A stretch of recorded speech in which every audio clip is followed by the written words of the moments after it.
Kristi Noem and the Department of Homeland Security are throwing an absolute tantrum right now over the fact that their little ICE Gestapo agents can't stay in a Hilton Hotel while they abuse, harass, and detain immigrants. In a new DHS Twitter post, the department has said, quote, "No room at the inn," in all caps. Okay, great, cool. At Hilton Hotels has launched a coordinated campaign in Minneapolis to refuse service to DHS law enforcement. Good, sounds great to me. When officers attempted to book rooms using official government emails and rates, Hilton Hotels maliciously canceled their reservations. Again, I'm not seeing a problem yet. This is unacceptable. You know what? Stay mad, you absolute goblin. All right, no one likes you, and your little meathead cronies should never be welcomed into any hotel ever while carrying out this barbarity. So if you want to hear more about this story, be sure to stick around until the end of the video. And also, if you like what we do here, be sure to leave a like down below, comment, and subscribe to the Raw America channel. It really is the best and easiest way to show your support. All right, let's jump in. All right, so for a bit of background on this whole situation, Minnesota is under a lot of public pressure right now from the Trump administration over alleged fraud occurring amongst child care centers within the state, along with rising immigration rates in the region as well. And then a video by a wannabe journalist went mega viral and was even retweeted and posted by JD Vance and those amongst the administration, which further publicized, radicalized, and even racialized the incident even further, causing DHS to go bananas. I mean, these guys they were frothing at the mouth, just getting ready to arrest as many brown people as possible, and now there is an increased presence of DHS and ICE agents amongst the city. The Trump administration has ordered a stunning surge of federal agents to the Twin Cities, sources tell CBS News. Agents were already conducting a ramped-up immigration crackdown.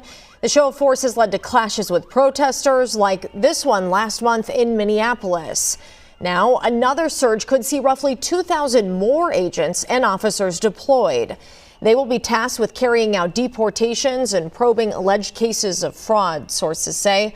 Yeah, so with an increased presence of troops comes an increased need for places for these pigs to get their beauty sleep before ruining people's lives. So when some of these ghouls tried to get a room at a local Hilton, they sent an email saying they would like a room, and they were denied. And then the post by the DHS showed the email that they were sent, and they are absolutely ranting over the fact that these racist Gestapo pig lunatics can't stay in a hotel. The email reads, quote, "This email is in regards to the reservation you made with the Hampton Inn Lakeville property. We have noticed an influx of government reservations made today that have been for DHS, and we are not allowing any ICE or immigration agents to stay at our property. If you are with DHS or immigration, let us know, as we will have to cancel your reservation." Yes, exactly, right? We need more of this, more people pushing back saying, you are not welcome here, all right? We do not want you.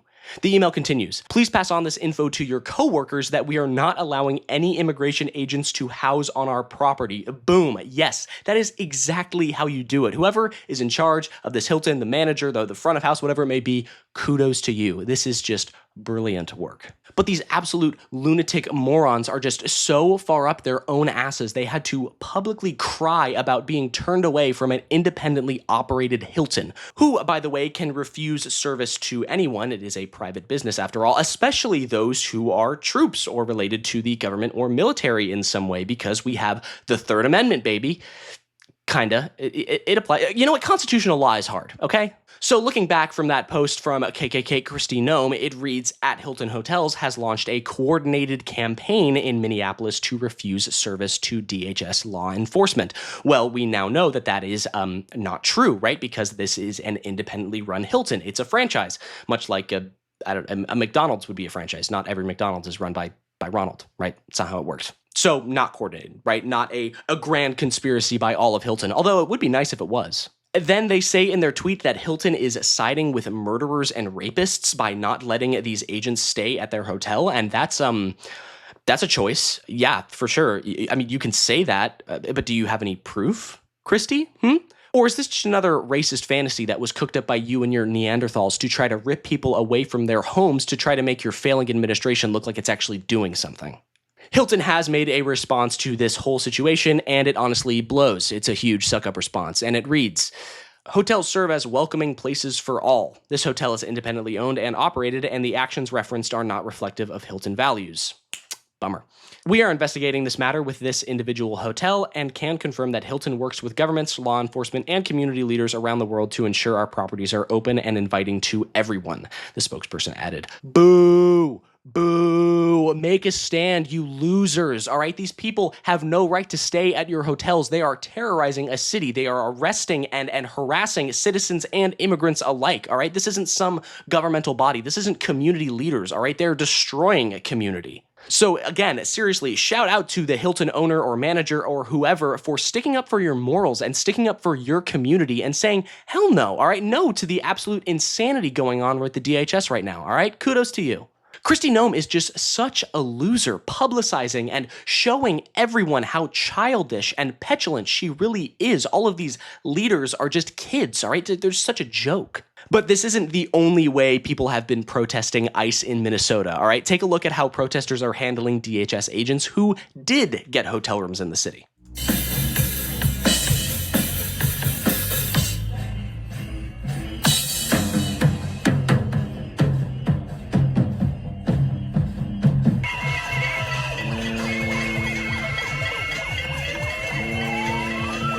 We have the majority of people on our side. We are going to win because we have more courage in our little fingers than Elon Musk and Donald Trump could ever dream of.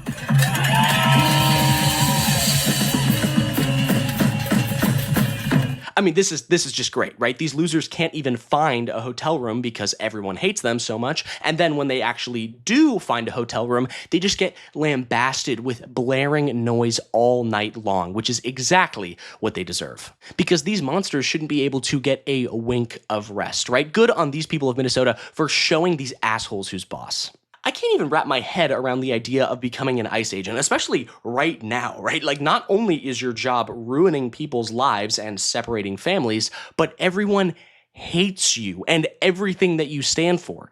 I guess the paycheck is worth it for some of these spineless losers. This whole controversy and ICE involvement and fraud has just gotten so big and out of hand that Tim Walz did announce just yesterday that he is not running for re-election for governor of Minnesota and is instead focusing on governing for the remainder of his term. Take a look. Minnesota Governor Tim Walz is ending his bid for a third term as governor.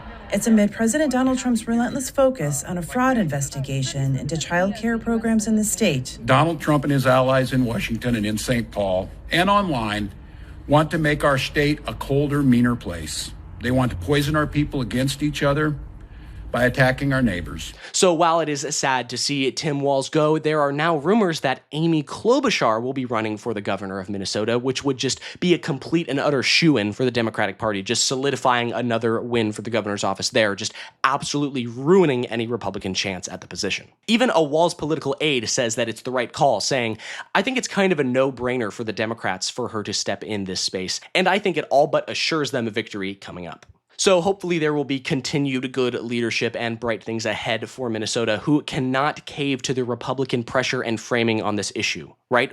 We can all agree fraud is bad. Those who did the fraud should be punished, right? But racializing and politicizing the issue to make it about a minority group, the Somali people in this situation, for being responsible for this mass amount of fraud, when in actuality it is a percentile of the Somali population in the state. But the GOP and Republicans and right-wingers just saying, it's the Somali people, right? That is what we call racist and wrong, right? It's racist and wrong. The Trump administration right now is panicking, right? They're doing whatever they can to try to make it look like they're doing something, and they're appealing to these racist fantasies, right? So instead of looking up at our politicians, we're looking side to side at fellow Americans and immigrants. But I think that's going to do it for me. Thank you so much for sticking around until the end of the video. I really do appreciate it. If you like this video or want to see more like it, be sure to leave a like down below, comment, and subscribe to the Raw America channel. It really is the best and easiest way to show your support, and it would really mean the world to us. So be sure to subscribe down below. Have a nice day, and I'll see you next time. Goodbye.